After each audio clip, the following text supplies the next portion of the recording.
Welcome to the 45 Project. In this episode, I'm sitting at the home of Bill Lee Emery, who is going to talk about actually many things, Yes. life in general, obstacles, challenges, happiness, so everything that comes with life. So thank you, Bill, for having Pleasure. me at your home. Pleasure.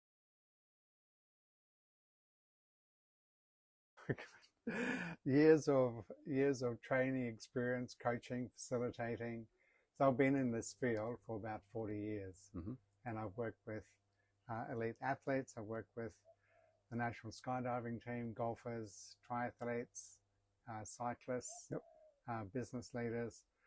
So I've done a lot around mindset and emotional well-being, and all this came into play really for me last year when in July I was diagnosed with throat cancer. And I've never spent a night in hospital ever in my life. I've never had a major illness. I've never had any serious physical thing that's happened to me. So at my age, I'm 73 now, it was a bit of a shock. And it was, if you know that term, hero's journey. Yes. It was a completely new hero's journey for me. And the doctor said, right at the beginning, they said, there's two things that'll make a difference. One is support. And you've met my partner, Julie. She's an incredible support for me, not just me, but other people as well. And he said, the other thing is mindset. And since that's something I've been practicing and working with for at least 40 years, I have some skills in that. And I was lucky that I actually caught the early symptoms. So I had stage 1 throat cancer. And you'll notice that I'll be sipping a lot of water. Yeah, no problem at all. For many different reasons. I think many of the viewers should adopt that behavior. Most people don't drink enough water. Yeah, well, I probably didn't. But now, because of the radiation and chemotherapy, like it kind of fries, you know, it can be, I have to say, I've never been a fan of pharmaceuticals, and I haven't had much experience or practice or with mainstream medicine. For the last 40, 50 years, I've been around what's called alternative medicine. I don't know why it's called alternative. For me, it's natural. You know, acupuncture, naturopathy, homeopathy, chiropractic, meditation, mindfulness. This has been what I've been involved in for a long time. So for me to go into a system whereby I had to take some serious drugs and things like radiation, which can be really quite toxic to the body, I had to shift a lot of things. And one of the early things that I did was to become a servant to my body. So if my body needed something, for example, I don't normally pee during the night. I'm blessed. That's never been an issue for me. But during treatment, if my body woke me up at 2:30 and said, I want to pee, I wouldn't argue with it. I wouldn't go, no, wait till the morning. I'd just get up and do a wee. So I had to take some things that I would normally work against and just go, for this period of time, I'm a servant of my body. I need to give my body the things that it needs, whether I want to do it or not. So, and there was a couple of examples of this that were just, oh man, sometimes I can be really stupid and really stubborn. I'll give you one example. Okay. So in this process, so right at the beginning of chemo, so I had 7 weeks of chemo and 7 weeks of radiation. And as my doctor said, as my naturopath said, it's 7 weeks, it's intense, do it one, go hard, get it done with. So we had to, I mean, it's my body, ultimately it's my decision, but it's our relationship. So Julie and I made this decision together, and given our background in natural health, and we chose to go down a different pathway. So we did it with an open mind and going, okay, it's a 7-week sprint. Actually, it's more than 7 weeks, but the treatment was 7 weeks. I discovered it's a lot longer than 7 weeks. So I'm going to hit it hard. And I'm not used to taking drugs, prescription drugs. You know, I'd hardly even take an aspirin if I get a headache. I'll drink water or use acupuncture points or whatever it might be. So I had a feeding tube put in. So they put a feeding tube in because with throat cancer, eating sometimes becomes like swallowing razor blades. Right. And if you think about the things that we take for granted, swallowing, Yep. like if you just want to swallow and just notice how easy that is, well, imagine doing it with razor blades every time you swallow. So I lost my appetite. Well, what they do is they put a feeding tube, which is a 20 centimeter plastic tube, into your belly. So if it came to the fact that I couldn't swallow, at least they could feed me through this tube. Mm-hmm. So I go in for the op. They anesthetize and knock you out basically, and it's a half an hour procedure. So I come out with a tube in my belly. It looks like, oh, well, it looks really weird. It looks really alien. And having a shower with this thing flopping around, it looked like I've got this drunken thing hanging off my body.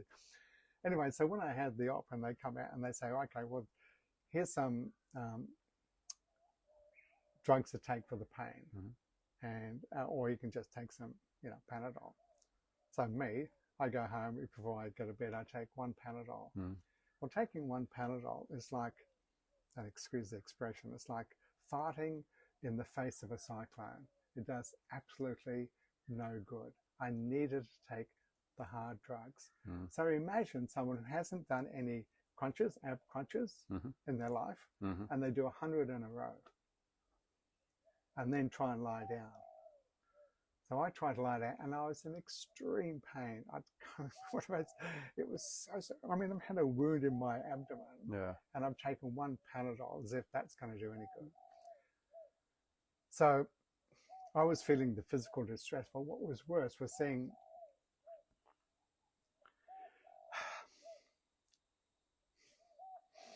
it's kind of unexpected, seeing Julie's face, watching me in pain.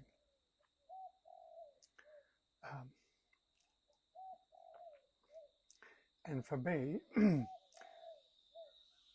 I think I had the easy part. For carers, I think they have to deal with so much more. I mean, I can deal with the physical pain, but dealing with the emotional pain of somebody else watching you in pain. Anyway. So, as my naturopath said, Bill, just take the drugs.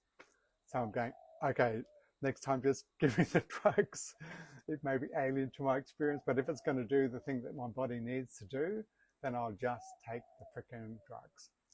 So I learned a lesson, so in the chemo, they give you steroids as well to deal with some of the side effects of the chemo. And the steroids, man, they give you some kind of boost, but then the downside of that is it just leaves me flat. So I'd have chemo on Wednesday. I'm feeling kind of buzzy on Thursday. Friday afternoon, I'm starting to go down. Then I'm like dragging my ass around. It was just... So I talk to them and say, well, you can adjust, we'll give you less steroids, less tablets and stuff. So it was playing with this. But right from the start, one of the things that I learned to do, and this comes from training I got a long, long time ago, that I know that everything in life, every event in my life is innocent. It means nothing. So I had some absolute bedrock default systems that helped me through this. And the first one was, everything in life is innocent. Life, death, and everything in between, it's purely an event. But it's what I make of that event that will either spiral me up or spiral me down. So when I first got the diagnosis, I can either make this to be a curse or it's going to be a blessing. It's going to be this or this, and I can choose. Well, it wasn't going to be a curse. Somehow I was going to make it a blessing. After all, I was going to go through the experience anyway. I might as well make some use out of it than just go into a deep hole, because it does happen to some people. And I had stage 1. I know people that had stage 4 prostate cancer. It's a whole different ball game. And you can't compare one cancer with another anyway, or any other illness or disease. They're all separate individual things. So I decided, okay, I'm going to make this I'm going to make this a blessing. I don't know how that's going to show up. And so with Julie, I mind map all the different things that all the resources that we've got, all the things that we could pull on to go through this journey. And it's about to rain. It's lovely rain. Hopefully it will Just pass. an event. So hopefully it won't. That's okay. The We can still hear mics it. are Yeah, pretty good at. So for some people go, oh damn, it's raining, what a bummer. Or some people go, wow, it's raining, I can spend all day reading a book. Exactly. It's a choice. Yeah. Yep. So that was one of the foundations. I can either use this to help me to learn something about myself, or I can crumble in the face of it. That was one thing. But I also was very clear around the narrative I told myself about what was happening to me.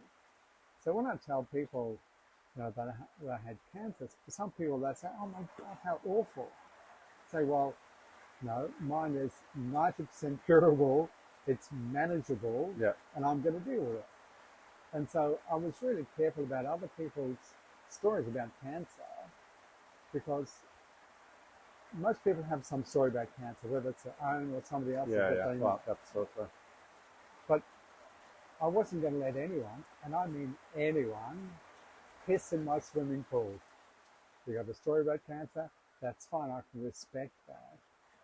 But this is my swimming pool, and I'm going to make sure I have really clear boundaries about what I let in. Also myself.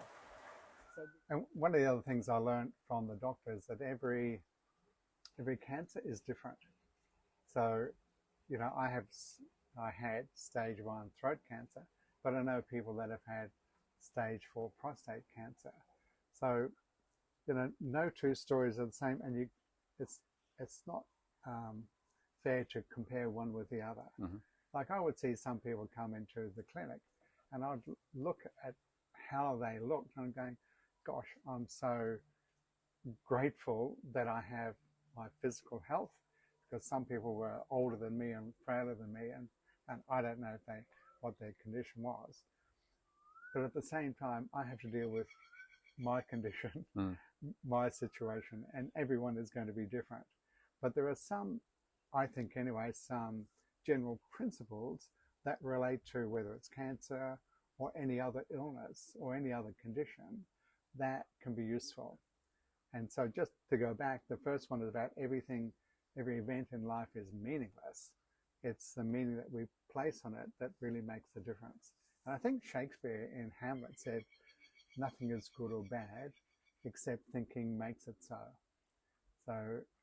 And that's one of the things that I've learned a long, long time ago. And it was one of the foundations that helped me through this. The other one that I know we've spoken about before is my own internal narrative about this. So because people have a different story about cancer, and I remember telling someone and they were going, oh my God, no, cancer. It's not necessarily a death sentence anymore because of the quality of treatment, even from 5 years ago, talking to the doctors. So, part of that was me being really aware of what I told myself about what was happening. And I remember once sitting at the table just over there, and I must have been looking miserable. So Julie came over and she just put a hand on my shoulders. She just reminded me that I'm in charge of the narrative that I tell myself about what's going on. Right. Because it is an intense 7-week treatment. So every day would be 5 days a week was radiation, once a week was chemotherapy. But my whole day would kind of revolve around the treatments. One of the other things that happened, and this is a really interesting thing, so when I first got my diagnosis, and then, so this test after test after test after test. So they found that that's where it was. It first showed up here, but the base of my throat was where it was. So then I had a PET scan, which will tell me, is it just here or is it in my entire body? In which case, that's a very different scenario. So I had my PET scan on a Monday. I was due to talk to my doctor and get the results on a Wednesday. He got COVID. So I'm going, okay. So I didn't get to talk to him until the Friday. So between the Monday Long time. and the Friday, every single day, it was almost like I had a near-death experience without having a near-death experience. So every day I'd look at things and I'd look at a tree or a leaf or something, and I'd be full of the wonder of a 5-year-old. It was almost like I was stoned or something. It was just like, wow, look at this. And for a long time, many days, not just those 5 days, no day was ordinary. Having a shower was an event. I had to be very careful because my blood, the treatment just ravages your bloods, if nothing else, kidneys, your liver, everything else, but your blood just get hammered. So I had to be very careful because my immune system was like way down because of all the treatments that I was having. So I had to be very careful that I didn't fall over in the shower. I didn't cut myself.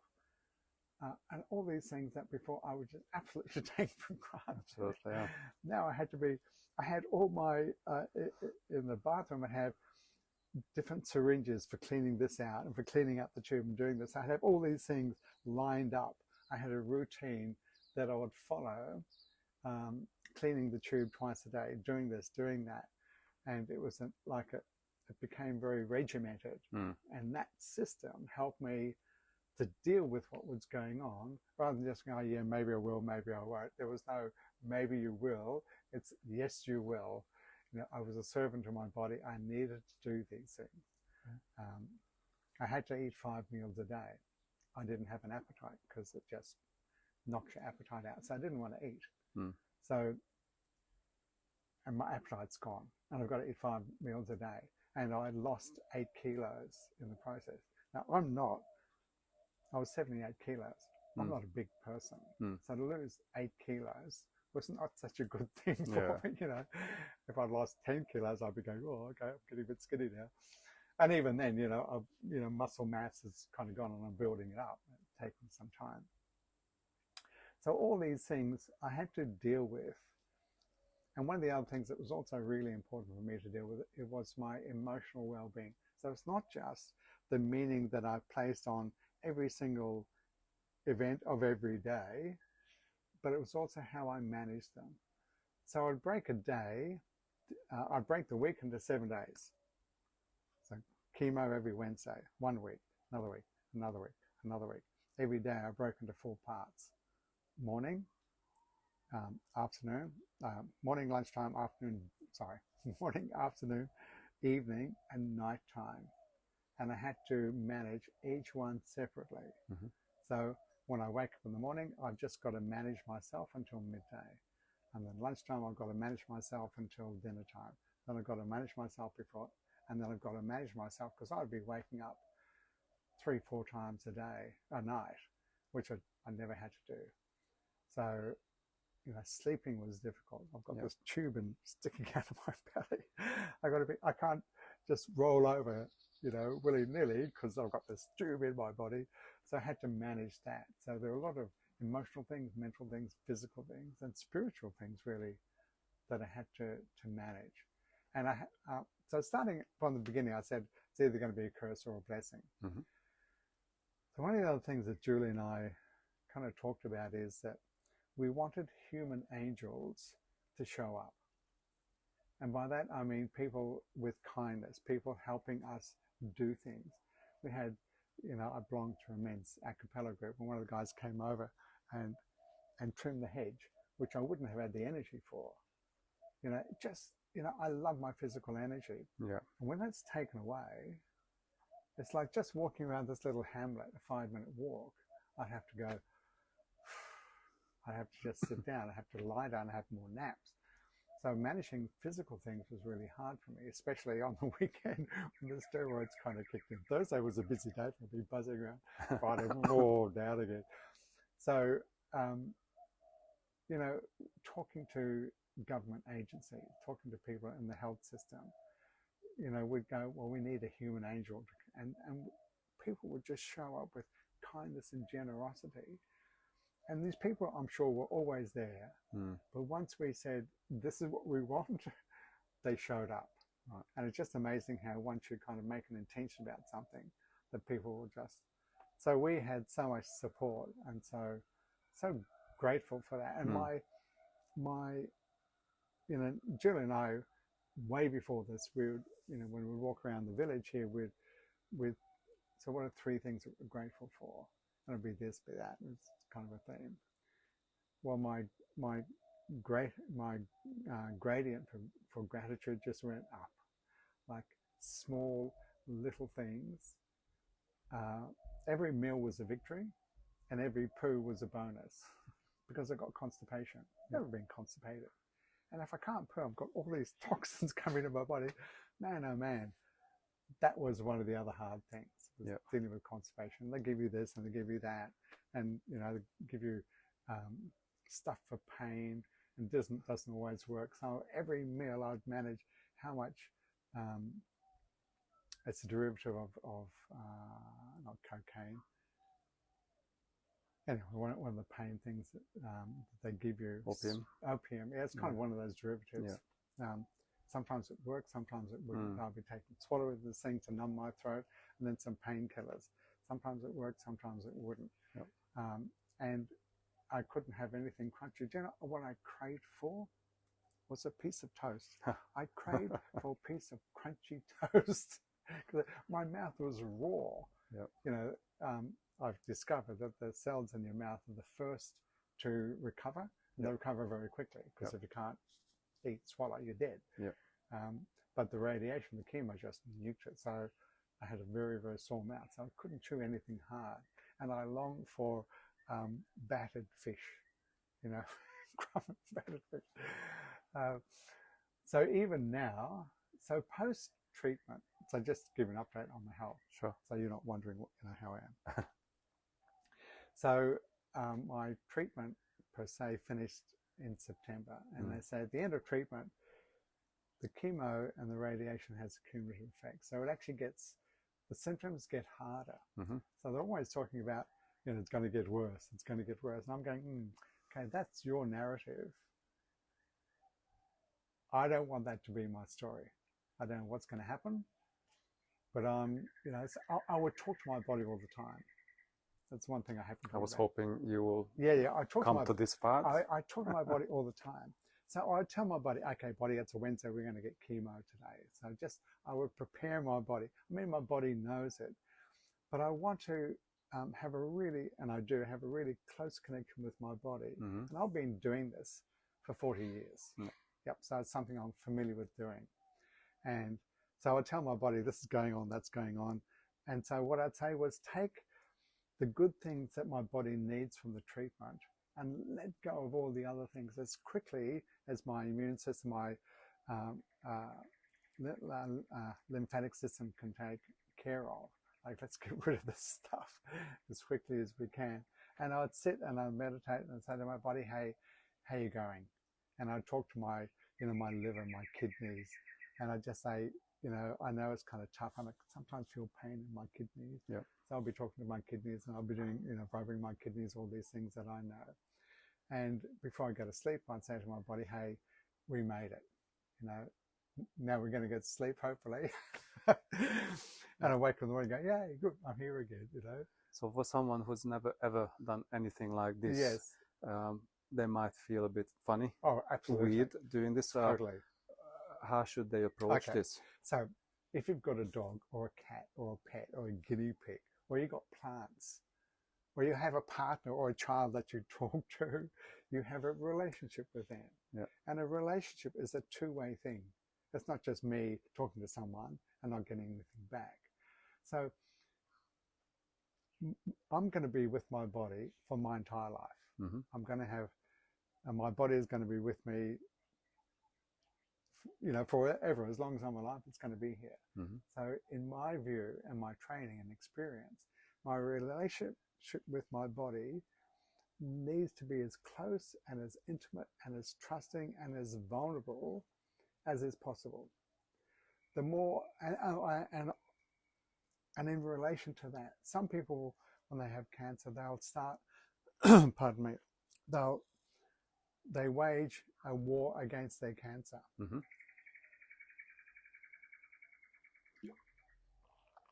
And I know John Farnham, in the last couple of months, he had stage 4 throat cancer.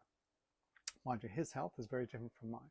He was a chronic smoker, all kinds of, he sings for a living, But he started this battle, this war against his own cancer. And that is the absolute opposite for my approach. And the reason for that is when you start a war against anything, whether it's a war against drugs or a war against terrorism, war against poverty, blah, blah, blah, blah, blah, none of those wars ever come to an end, and both sides ramp up their armaments. So my cancer was in my throat. The throat is, if you know anything about chakras, is the throat chakra, and it's about expression. I'm the youngest of 3 boys. So being the youngest, I wasn't always heard. So I know with this, there's emotional connections to why I got throat cancer and not stomach cancer. One of the other stories in my life was if I ever got sick, I would get sick first in my throat. So my throat was either my early warning signal or the weak link in my body. And my narrative was, yeah, this is my weak link. So I sing in a choir, and I'm known in the choir for never having high volume. So there's many different factors that me and my body and my genetics and my history, all of these things created where I am now. So if I'm walking down the street and I kick my toe on a stone, do I have a war against my toe because I'm feeling pain? Or against the stone. Yeah, or against kick it harder. Or maybe what I could do is have more stone. awareness about where I'm going and pay more attention. Yeah. So now I've changed the story about this is my weak link. So I've been having the story in my life for 50, 60 years. This is my weak link. Well, that story stopped. So I don't have a war against my body. I will talk to my body because it's me and my body going through this. Yep. So I'm not going to fight it. I want to be good friends with it. And there's also a saying, keep your friends close and keep your enemies closer. And the reason for that is whatever we fight within ourselves and pretend is not there, it has more power over us. So for example, if I procrastinate and I judge my behavior of procrastination, I'll procrastinate more. It's like I need to bring that habit of procrastination closer and closer until I can deeply understand it and go, so why do I do this thing? Like when I used to smoke cigarettes, the way I resolved that was to get closer to the triggers that made me or lead me to smoking a cigarette. Once I understood them, then I didn't need them anymore. If I had, a campaign against my smoking history or whatever, then I'd push all those reasons underground, which make them harder. So I would say to my body, okay, we're in this together. Let's deal with this.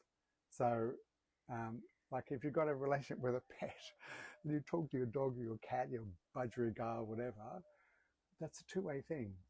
So, I made it a priority. I would sit with my body, and I have to tell you this one story. I'm sitting with my body, and as everyone knows, our cells regenerate, and throat cells very quickly. So I had this image of my cells regenerating, and it was like they were in a relay race with a baton. Yes. And one cell, a dying cell, was passing the baton to a new cell that was about to become part of my body.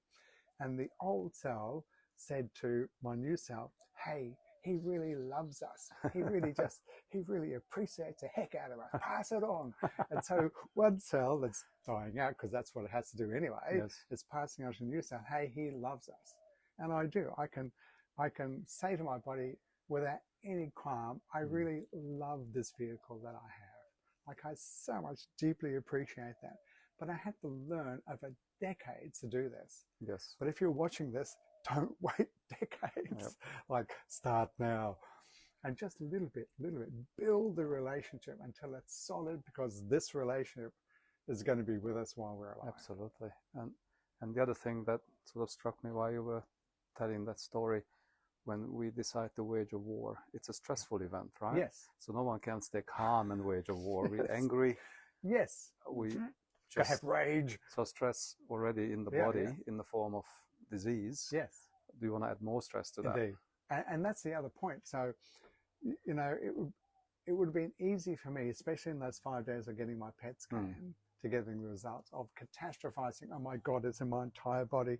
And then I'll be stressing my adrenals, I'll be stressing my kidneys, I'll be stressing my liver, I'll be adding all that angst to my body that already is going to have to deal with a whole bunch of stuff. So why would I do that to myself? It'd be like taking my hand and going, I think I'm going to slap myself. Oh, not hard enough. Do it again. I mean, that's insane. That's crazy. So that was an absolute. And when my mind went off there, I'd say, no, come back here. This is how we're going to deal with this, because we're going to need all the resources that I've learned over 40 years and help and support from Julie and other people to deal with this. And when I came out of post-treatment, so my very last treatment with my radiologist specialist, his first name is Siddhartha. And if people here don't know the name Siddhartha, Prince Siddhartha became Buddha.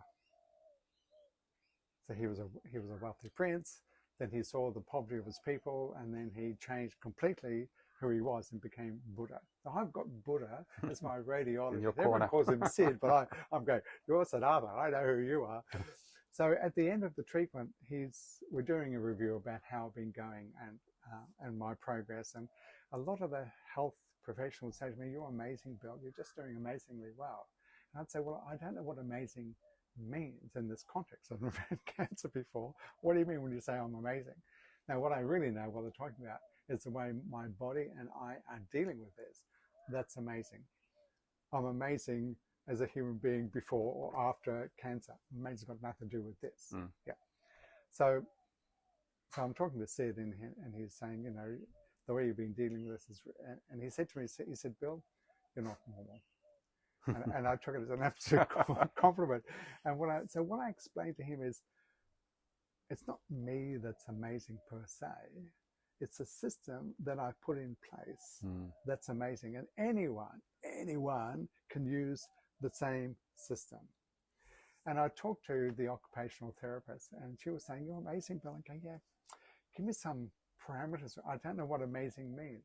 She said, well, in 17 years of clinical practice, she's never seen anyone deal with my symptoms and my particular condition as well as I had. I'm going, okay, good. So now I've got some and by well, did she yeah mean that you didn't go through mood swings and rage and then depression and then rage again? Yeah, I didn't do all the emotional. I just, roller coaster. I made sure that I kept in my lane. I didn't go wandering off into the jungle of all kinds of, because for some people, and I totally understand it. It can be, if people aren't trained emotionally or mentally, it can be an absolute shit show if you don't know how to deal with these things. And so, and she looked at my phone and go, wow, you don't have this response, and this is not happening. And normally we would expect someone to have this thing happening in their body. Well, I'm talking to my body. I'm saying to my body, hey, this is going on. Let's deal with it the best way that we can. And my overriding mantra was, I want to heal through it, and I want to thrive from it. So the healing was looking at anything that I could take care of or take charge of in my life, mentally, emotionally, physically, spiritually even, that's got any connection with this, and to deal with it. And so I did. And being a servant of my body, nothing was off limits. So if there's, and someone told me a phrase that they used, which was slaughtering sacred cows. And what they meant by that was, and this is in a training that I was doing, and this trainer was well known for taking sacred concepts in this particular field and totally slaughtering them, pulling them apart, going, oh yeah, so who says this is true?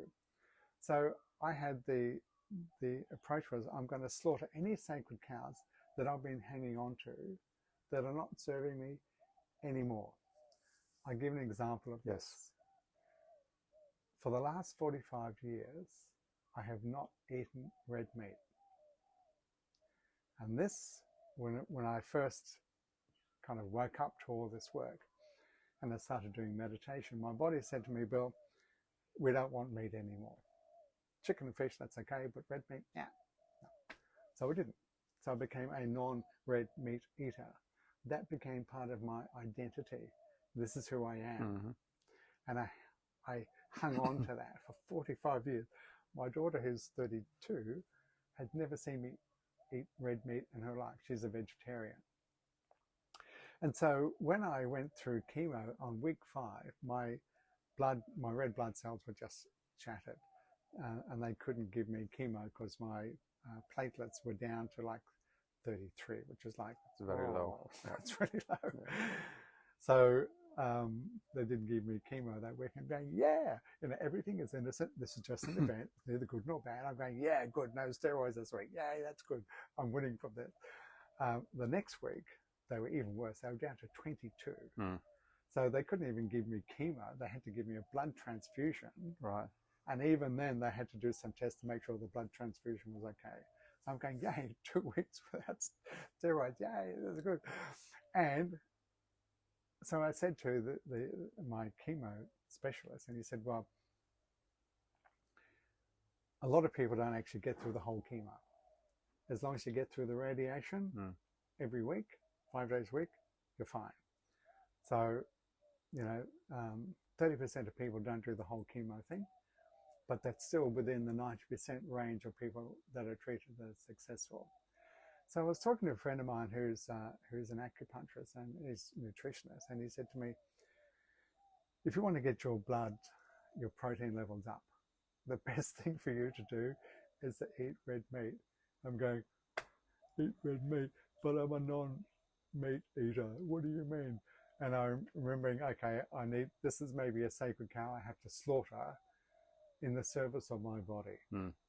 So I decided, okay, I was going to start to eat bits of red meat, little bits, and see how my body dealt with that. So I was willing to take anything in my entire life and go, is this still useful? So 45 years ago, when I first, stopped eating red meat, that was useful. I was a big red meat eater, like steak sandwiches and, give me a bone, I'd chew it till there's nothing left, and give it to the dog, and the dog can go, well, there's nothing left. What are you giving me this bone for? So big meat eater. The change was like my body didn't want it anymore. But I didn't have a context of time around that. So I just kept it going. So really what I'm suggesting is that there may be a context where something is really useful and you stick to it. But when we hold that to be an absolute and we don't evaluate whether it's still useful, that absolute can actually be dangerous. So we need to be flexible with these and to be sacred flexible cows. Indeed. So that's when I started. I don't eat, much red meat at all. Little bits, because I kind of went a bit too fast, too soon. I had 2 sausages and some bacon, while my body just said, no, Bill, way too fast, way too much, and just laid me out for a day. I was just like, I gotta move too much. So now I'm going, okay, I'm a bit of a slow learner. I used to teach accelerated learning, but sometimes I can be pretty dumb.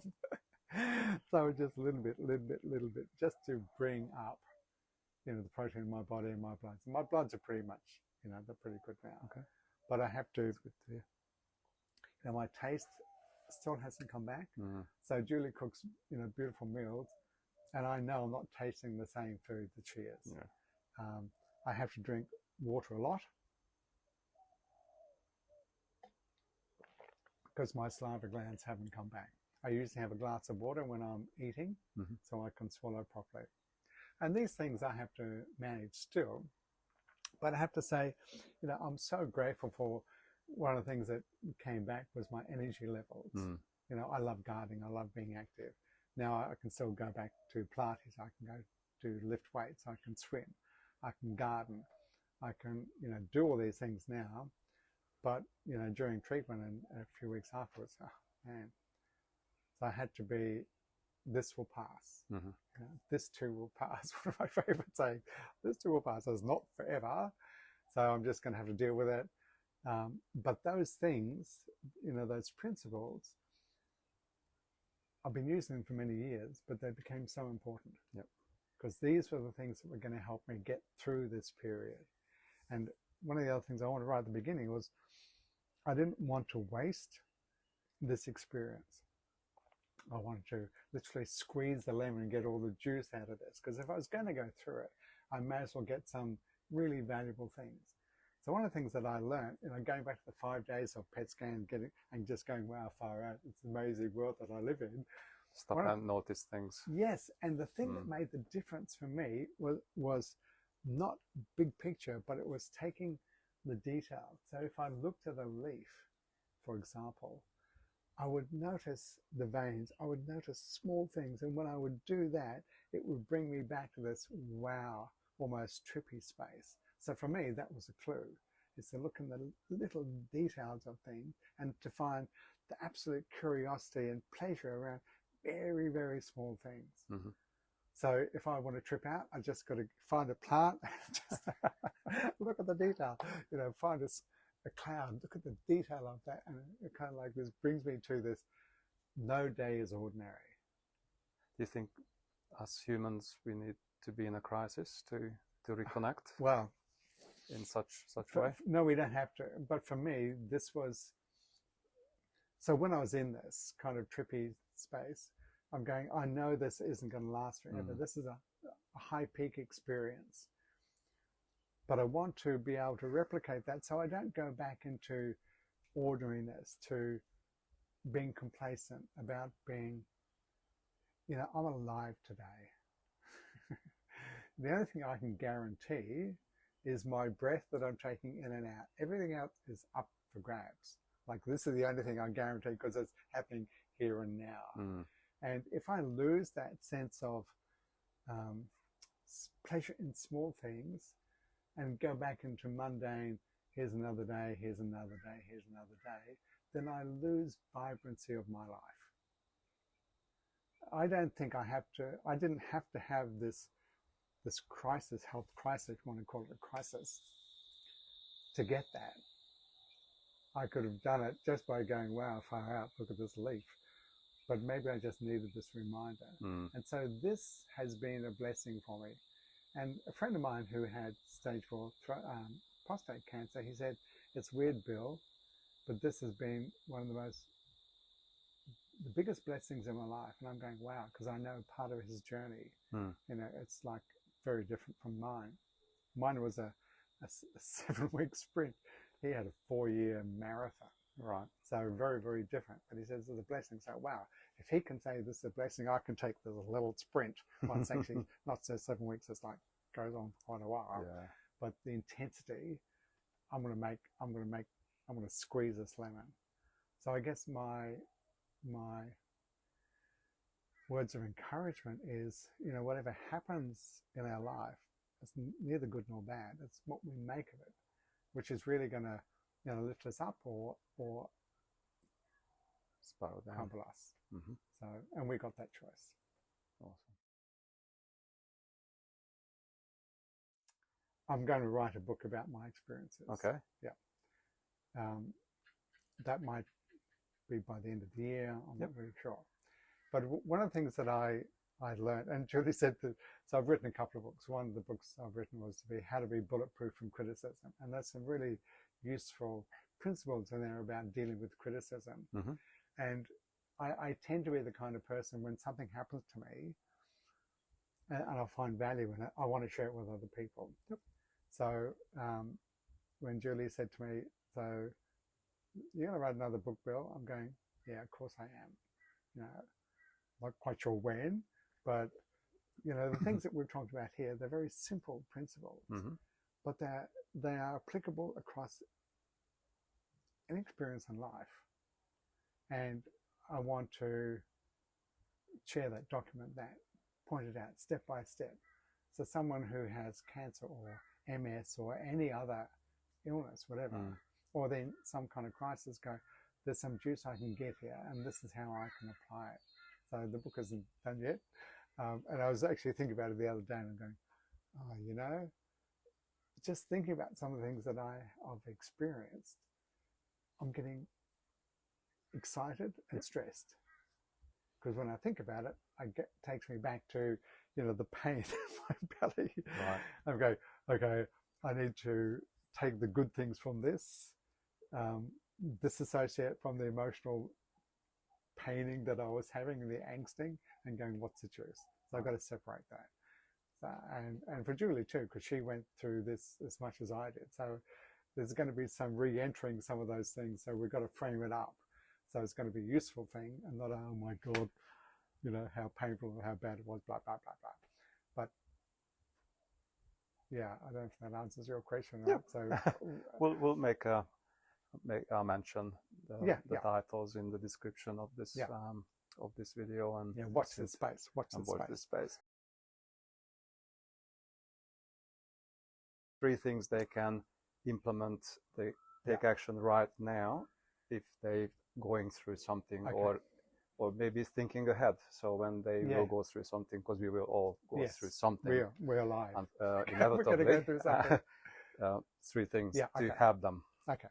So the first thing is to remember that everything is innocent. Every event in our life is innocent. It's the meaning that we place in it that's really going to spiral us up or spiral us down. So that's the first thing. So take great care about the meaning that you're placing on anything that happens to you. That's the first thing.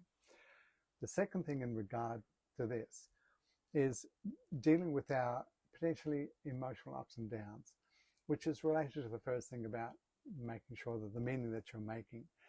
But to understand that, you know, our life isn't like this emotionally. It does go up and down. So we have to deal with our anger, our fear, our sadness, even our joy. And one thing we didn't really talk about, but I'll just mention here, is rather than taking, you know, I'm feeling sad or I'm feeling scared, another, and this is probably maybe a whole new story, or anyway, it's not so much I'm scared, but how am I doing my fearing?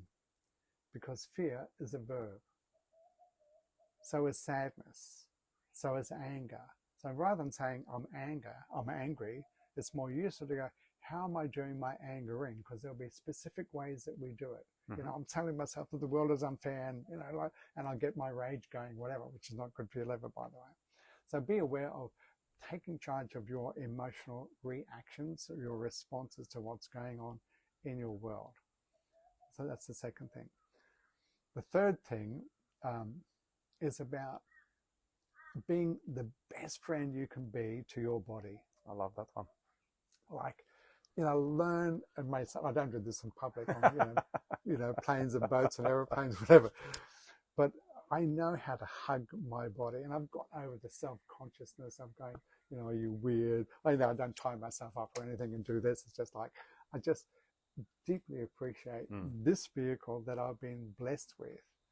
And so start a really deep, intimate, and beautiful connection with your body. It is yours. Like, so don't fight it. Don't have a war against this part or this part. Oh, I'm not this, I'm not that. Get to love it. And it can be a process, but learn. It's everything I'm talking about here is a learnable skill. If I've learned it, you can learn it. Awesome. Thank you so much. It's my pleasure. So if you like this conversation and all the others on the channel, please like and subscribe so you don't miss out on future interviews and videos. Thank you for watching. See you next time. Yeah. Bye-bye.